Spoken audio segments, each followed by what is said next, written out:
When you say catalog, that means like you're basically putting QR stickers on different.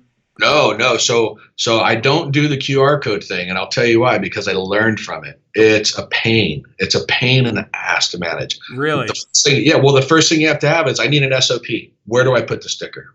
On every piece of equipment, so everybody knows where to find it, right? Yeah. Next thing is those things are expensive, and let's call it a restaurant kitchen. We want these stickers to uphold in a very hostile environment of heat, grease, everything that you can possibly think of, steam, moisture, whatever. Those stickers have to hold up. Yeah.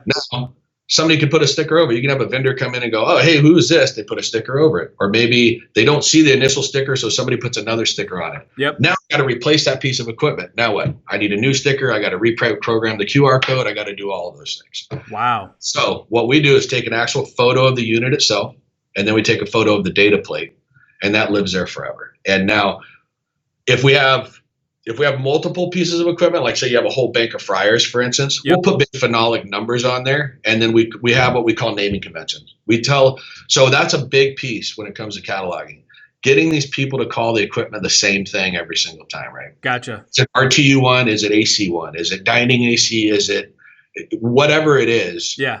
People are going to call it something different. So we go, hey, guys, let's come up with a tribal language. We all call this the same thing. Yep. And then we catalog. That makes complete sense.